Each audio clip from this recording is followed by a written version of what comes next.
भोजने पर से उठ कर अकच्छ अपना सबके गांव घर में एक बड़ पैघ बीमारी छै झिमनी फड़ल तो ओकरे साथ पटल बना कऽ सिरगरी झिमनी लोग रगड़ैत रहल। सजमिन हैत तो ओकरे साथ पटल बना कऽ ओकरे ओढ़न ओकरे पहिरन नहीं भेल खायल चलि एलहुँ। आज मोन हमर खट्टा अछि। गोर हिमांशु काका। हाँ खूब नीक रह। बड़ा मोन खिन्न बुझाइया। की कहिया अपना सबके गांव घर में जकरा टाट पर बाड़ी झाड़ी में जहाँ फड़ते तकरे सेठ घड़ी खाइत रहत। स्वादो जीहो कहै छै कनि बदल कऽ खाय। वएह झिमनी ओढ़न वएह झिमनी पहिरन कखनो तरकारी कखनो भुजिया। सेहत के लिए ना बड़ नीक होइ छै मंसू काका। हौ सेहत के रहै छै तऽ किछु स्वादो तऽ होइ छै कि नहि होइ छै ज्ञानेंद्री भगवान देने। माछ खेबाक चाही कि नहि से कहू। आह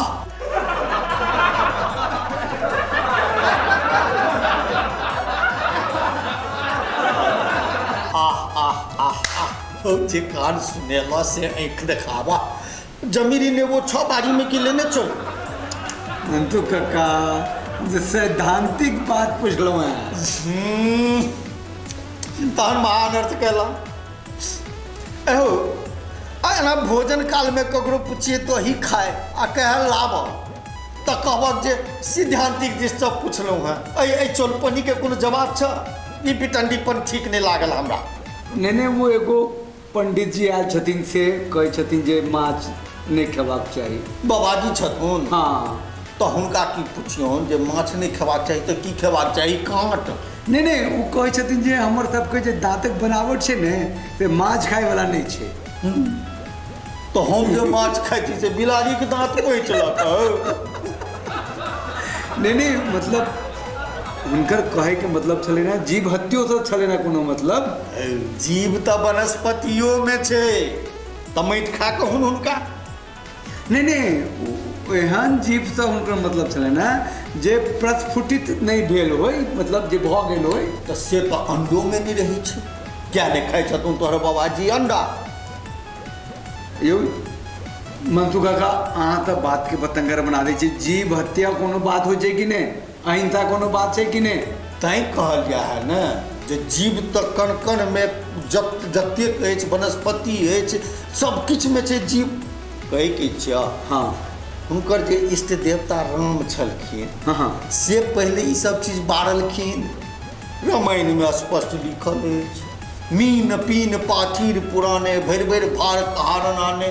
जहन जनक जी हुनका जे छै से माछक भार पठबैत रहथिन तो ओ कि ओकरा सुनि कऽ छोड़ि दै छलखिन आ नहीं खाइत रहथिन तैं पठबैत रहथिन।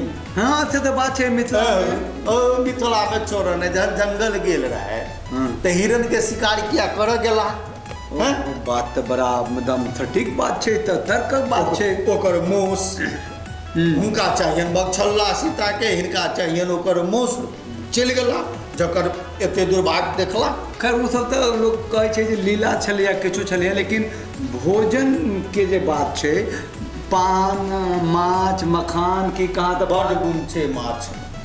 माछ में जते गुण छै ओकर तो अंते नहीं छै। सैकड़ों बीमारी के इलाज माछे खेला से होइ छै आ स्वादिष्ट तो अलग। ओ जल परोड़ थी कहो माछे के लिए हम छोड़बे। हम यदि माछ के छोड़ देबे तो माछे के जो मत्स्य न्याय छै वो जीवो जीवस भक्षणम वो छोटकी माछ के बड़की जीव खा के बैलेंस करे छै। अच्छा आगे माछ निकलेगा कि मांस? हो एना हम एक ठन बरियाती गेलहुँ तो हमरा पूछलक कि जे दही दिअ कि दूध। हम कहलिए हो दुनू में परस्पर द्वेष तो नहीं छै। हमें तो दुनू लाओ नहीं तो जाए मालकिन हमर एक काका रहे जो जहन रोहु माछक खंड के स्वाद नहीं लिए मदनी के तले से पैठ नहीं ले इच्चा माछ से नहीं वेद नहीं दे सौराठी आ भुन्ना आप कबै सभक स्वाद नहीं ले तो जहन सागे पात चिबेबा के चलते हे हरिचंद किया ले। बात सही छै। हमर बस चले तो हम एकादशी कुन एकादशा पर्यंत के नहीं छोड़। हमरा पतरा में 2टा तीथे कोन कोन जे दिन माछ मौस भेटल ताहि दिन पूर्णिमा आ नहीं भेटल अमावस्या। तो बुझे गेलिए अहाँ सब मंसू काका के अमावस्या आ पूर्णिमा में कनिके के अंतर छै, माछ तो पूर्णिमा नहीं माछ तो अमावस्या। अब अहाँ तो अपन अपन दिन देख लिया और शाकाहारी अगर नहीं छी तो माछ जरूर खाओ और मांसाहारी छी तो खेबे करब। ई तो तोहर बात एहने भऽ गेल जे हमरा लगमे एकटा रोघू अछि बगलमे रहैए रोगा, ओकरा घरमे एक आदमी नोत दऽ गेलै छायामे जे एक आदमीके नोत दै छी। बाप बेटा दू गोटा रहै तो बाबूके कहे बाबू एकटा काज करू ने, या तऽ आइ अहीं महींस खोलि दियौ आ हम ही नोत खा आबै छी। बाबू पूछल आ नहीं तो नहीं तो हम ही नोत खा आबै छी, अहीं महींस खोलि दियौ। मतलब माछ के भक्षण जे छै तऽ शाकाहारियों के लेल छै से कहै के मतलब छला। हाँ, यदि अहाँ सबके जे नीक लगै छी हमसब तऽ एतेक कृपा करे जाउ दर्शक लोकनि जे कनि सब्सक्राइब कऽ दियौ आ सब्सक्राइबे नहि एहिपर अपन विचार सेहो दिअ। भऽ सकैए अहाँके जे मोनक अनुकूल चीज हुए सएह लऽ कऽ आबी।